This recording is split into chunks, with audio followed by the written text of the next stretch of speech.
क्या माहौल है? सर, हॉस्पिटल से अभी तक मैडम के बारे में कोई खबर नहीं आई और इसी वजह से हमारे समर्थक और हमारे कार्यकर्ता पूरी तरह से भड़के हुए हैं। पूरे शहर में सब जगह पर जुलूस और रैलियां निकाली जा रही है। हमारे कार्यकर्ताओं में तो आक्रोश इस बात को लेकर भी है कि पुलिस ने अब तक अपराधियों को गिरफ्तार क्यों नहीं किया। हर तरफ अफरा तफरी मची हुई है। कई जगह से तो पत्थरबाजी की भी खबरें आ रही हैं। हमें तो डर इस बात का है कि कहीं शहर का माहौल खराब ना हो जाए। मीडिया भी यही न्यूज़ दिखा रही है। ये देखिए आप।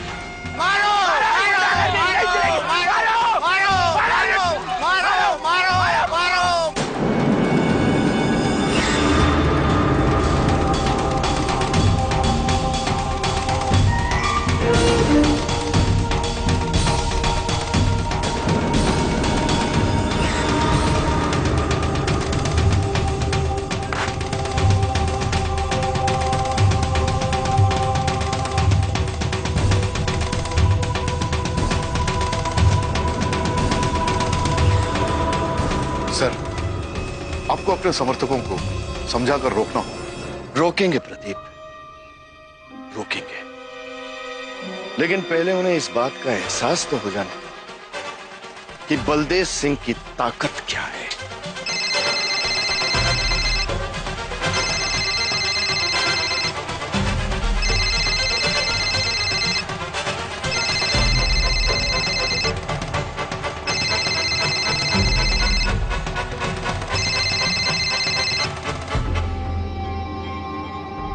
बोलिए कमिश्नर साहब। हेलो सर, शहर के हालात बिगड़ते जा रहे हैं। अराजक तत्व इस मौके का फायदा उठाना चाहते हैं। कई जगह पत्थरबाजी हुई है और आगजनी की खबरें मिल रही हैं। हमें एक्शन लेना होगा सर। क्या एक्शन लेंगे आप? सर, हो सकता है आंसू गैस से गोले छोड़ने पड़े और अगर भीड़ नहीं मानी तो मे भी पॉसिबल गोली भी चलानी पड़ेगी। क्या बात कर रहे हैं आप कमिश्नर साहब? होश तो ठिकाने हैं ना आपके? आप हमारे समर्थकों पर गोली चलाएंगे, आंसू गैस के गोले छोड़ेंगे उन पर? सर, शहर की कानून व्यवस्था बनाए रखना हमारी जिम्मेदारी है और वो आपके समर्थक नहीं अराजक तत्व है और वो शहर का माहौल खराब करना चाहते हैं। आपके कहने से वो अराजक तत्व नहीं हो जाएंगे। वो हमारे पार्टी के समर्थक हैं, कार्यकर्ता हैं हमारी पार्टी के, और उन पर गोली चलाने के लिए आप से परमिशन मांग रहे हैं।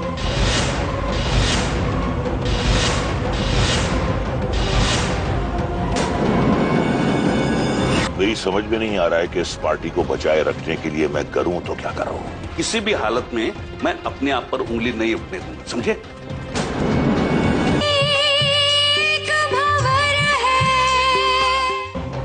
वो अगर आपके समर्थक हैं तो आप उन्हें रोकते क्यों नहीं है सर? क्या कहकर रोकूं? कौन सी गलत मांग कर रहे हैं वो कमिश्नर साहब? वो तो सिर्फ इतना ही चाह रहे हैं ना कि अपराधियों को गिरफ्तार कर लिया जाए। जनता अगर इंसाफ की बात करेगी तो आप उन पर गोलियां चलाएंगे? ये कौन सा कानून है आपका? मैं आपको उन पर कोई भी एक्शन लेने की परमिशन नहीं दे सकता। चाहे जैसे भी हो, आप इस मामले को संभालिए, लेकिन हमारे पार्टी के कार्यकर्ताओं पर कोई भी कार्रवाई नहीं होगी। ओके सर, जय हिंद।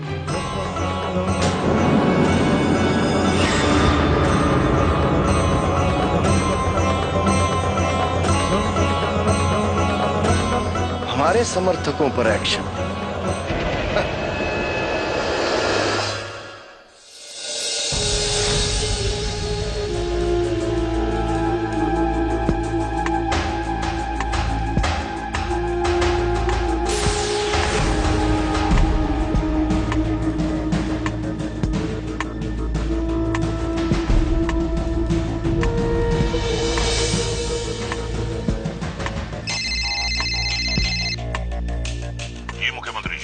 मैं आप ही को फोन करने वाला था।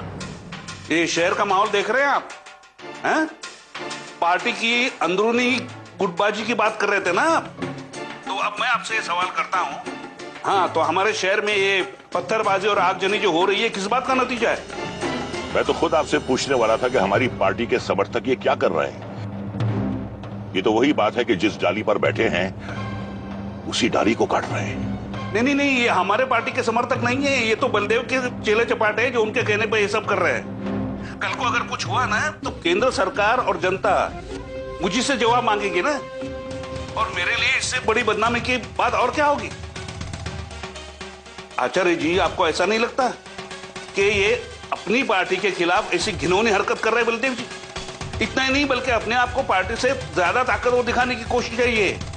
मैं इस बारे में बलदेव सिंह से बात करता हूँ। आचार्य जी, वो कोई दूध पीते बच्चे नहीं हैं जो आप उनकी उंगली पकड़कर उन्हें चलना सिखाए, समझे ना? वो राजनीति के बहुत पहुंचे हुए खिलाड़ी है। एक तीर में दो शिकार कर रहे हैं, एक तरफ अपनी ताकत की नुमाइश और दूसरी तरफ हमारी शासन पर सवाल। अगर आप उनसे पूछेंगे ना तो वो यही कहेंगे कि पुलिस अभी तक अपराधियों तक पहुंची नहीं है। हाँ, इसका असर केवल मुझ पे ही नहीं, हमारे पार्टी पर भी होगा। मेरी समझ में नहीं आ रहा है कि इस पार्टी को बचाए रखने के लिए मैं करूं तो क्या करूं। नहीं, कुछ करने की जरूरत नहीं आचार्य जी। हाँ, लेकिन एक बात मैं आपको साफ साफ बता देता हूँ, किसी भी हालत में मैं अपने आप पर उंगली नहीं उठने दूंगा, समझे?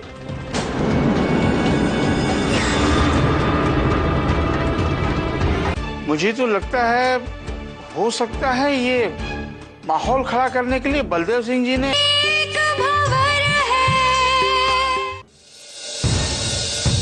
शारदा देवी, शारदा देवी, शारदा देवी, शारदा देवी, शारदा देवी, शारदा देवी, शारदा देवी, शारदा देवी। आज इस घटना का दूसरा दिन है। किसी को पता नहीं लग पा रहा है कि शारदा देवी की हालत अब कैसी है, लेकिन छन छन के जो खबरें सामने आ रही हैं, उनसे पता लग रहा है कि शारदा देवी का इलाज अभी जारी है। गोली निकाल दी गई है, लेकिन ठीक ठीक जानकारी नहीं मिल पा रही है कि वो अब खतरे में है या खतरे के दायरे को पार कर चुकी है। यही वजह है कि पार्टी के समर्थकों में आक्रोश लगातार बढ़ रहा है। शहर के तमाम हिस्सों से पत्थरबाजी की खबरें आ रही हैं। कुछ जगह आगजनी भी हुई है। हैरानी की बात यह है कि सरकार भी इसी पार्टी की है। तो क्या ये मान लिया जाए कि पार्टी के अपने समर्थक ही उनके हाथ में नहीं है?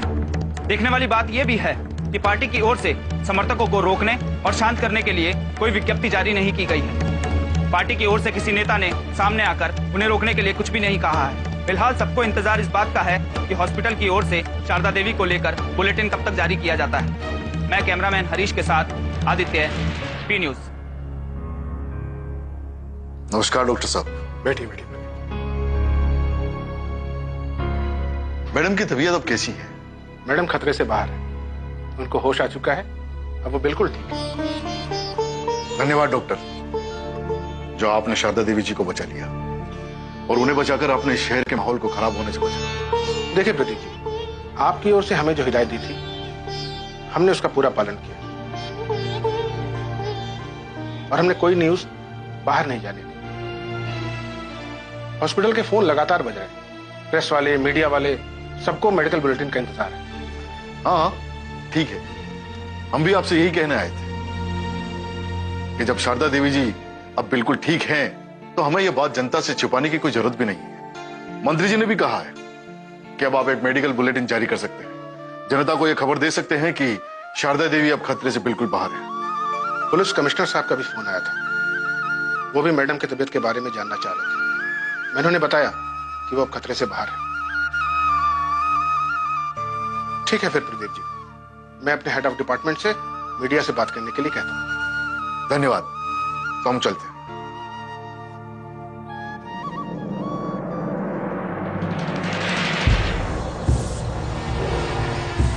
अरे मैडम, आपको आने में आज इतनी देर कैसे हो गई?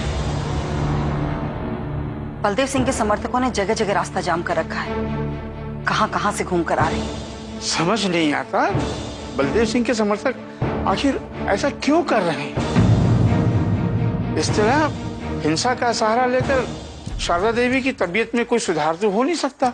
शहर में जिस तरह से इस बात को लेकर हंगामा खड़ा हुआ है, जगह जगह रैली, जुलूस और आगजनी तक होने लगी है।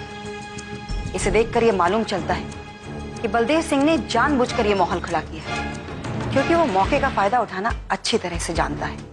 खुद को कैसे हाईलाइट करना है ये उसे अच्छी तरह से मालूम है।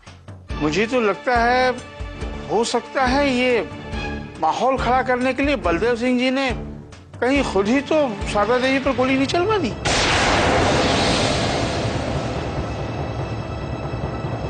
और अब आप उन्हें देखने या उन्हें तसल्ली देने भी नहीं जाना चाहते।